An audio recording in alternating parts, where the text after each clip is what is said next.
Hi guys, it's James here from Optics Warehouse, your night vision and hunting specialist. And today what we're going to be doing is carrying on from our Alpex versus DS35 series that we did a few months ago.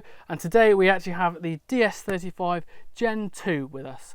So what I'm going to do is just run over the inherent differences, what you gain from each one, and then we're just going to have a look at a target 60 meters away, and then we'll also look at a target 60 meters away in the dark with the standard equipment that comes with the units. We're not going to add any additional IRs, not going to add any additional LRFs. We're just going to use them as intended, straight out of the box to make it as fair as possible. So, bit of background on both scopes. Obviously, PARD has been around a little bit longer than HIK. The DS35 is their sort of their tube iteration of a day-night scope, and I certainly say it has performed and sold very well. HIKMICRO, on the other hand, haven't been on the market as long as PARD. However, the stuff that they have produced has been groundbreaking, especially in the thermal side, probably being the best-selling thermal currently in the UK market, without a doubt. I'd certainly say with some of the technology that is coming out, and it's certainly more affordable as well. The Alpex is a sort of the pinnacle of their day-night capabilities, with the capability on there to actually view in colour image in near pitch black conditions, something that's not been seen really, I mean, other than maybe a C50, but as I say, the Alpex, I'd say value for money wise and the actual performance of it would outperform it in that certain situation. So, both very similarly priced. You're looking at $799.99 for the Alpex and $849.99 for the DS35 LRF 70mm. So of course you've got 50 quid in between, but what do you gain from both units that may be best suited to your situation? Looking at the DS35 first, the big USP or the unique selling point of the DS35 is the display. The display is that of a standard day scope. It is a full circular display, giving you that better image, that better eye relief, and giving you that more comfortability, that sort of that image that you're used to, that sort of day scope that you're used to when transitioning from day scope to a nighttime scope. It allows you to easily change between the two, giving you a more of a comfortable feel.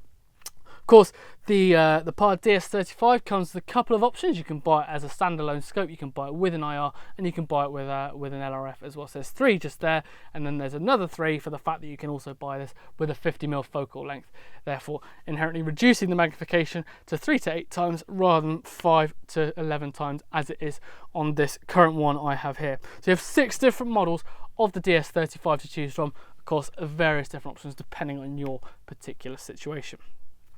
The Alpex comes in 2 different options. You either have it with or without the IR. It's that simple. There's a £100 difference between each one, so it makes, again, nice easy decision to make. The IR that comes with it, you're looking, that'll push you out to sort of 150 yards, 200 yards in perfect conditions. But as I said, with its twilight capability, you might find that you don't necessarily need to use the IR torch.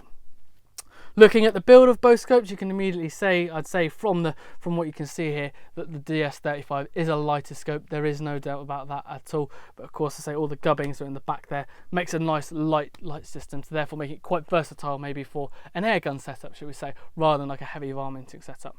Alpex, yes, it has a bit of weight, but of course it has a bit more length to it as well. Of course, you've got a lot of gubbings going on inside there, giving you that image that is obviously going to be sort of second to none, perhaps some may say, on the market available at the moment.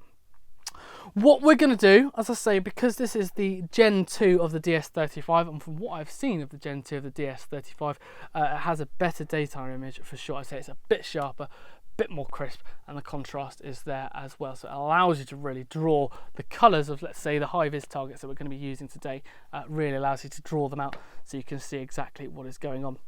As you can see, we've got these on dummy stocks today, so there's not going to actually any firing, unfortunately. However, we will be allowed to see the targets, no doubt at all. So what I'm going to do, show them in the daytime, and then we'll follow that up by showing you in the nighttime as well. You can have a look at both, obviously determine yourself which you think may be best, and then we can go from there. Okay, so here we have the DS35 Gen 2 on the left and the Alpex on the right. Immediately you can see that higher base mag of the DS35 really drawing up the image and producing quite a high quality picture. I'd certainly say it draws out grass features a bit more so than the Alpex.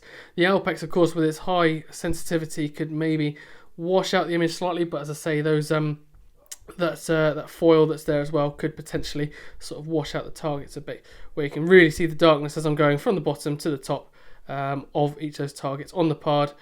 more so a bit more than the Alpex. But there you go, just drawing in, just draws out a little bit more detail there.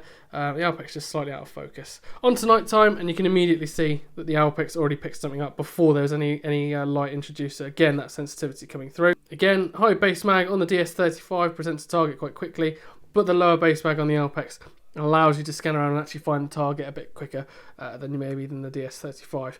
Both of them presenting very high quality images, but as I say, you've got a bit more mag with the Alpex there. So that was the HIKMICRO Alpex versus the PARD DS35 70 LRF Gen 2. So two of the forefront day-night scopes currently on the market at the moment. What did you think? We'd be really interested to hear your feedback. Obviously, you've heard potentially what I think on this. Another thing I will just add on to here. Obviously, I'm going to touch it obviously on the day-night footage you would have seen. Is of course the Alpex just has this sort of front cover that you can use during day and night time with the smart IR option inside, sort of a digital compensator, whereas the DS35, you can see, it has this small filter that you simply turn, and then that basically closes the filter for daytime. Close it, open that one up, and all you need to do is simply flick that one open there, and you've got it ready for nighttime, drawing in more light. So let us know what you think. Don't forget to like and subscribe, leave a comment, or if you want, drop us a phone call, drop us an email. We'll be there for you to answer your questions as best as we possibly can. I've been James, your night vision and hunting specialist, and this has been another video from Optics Warehouse.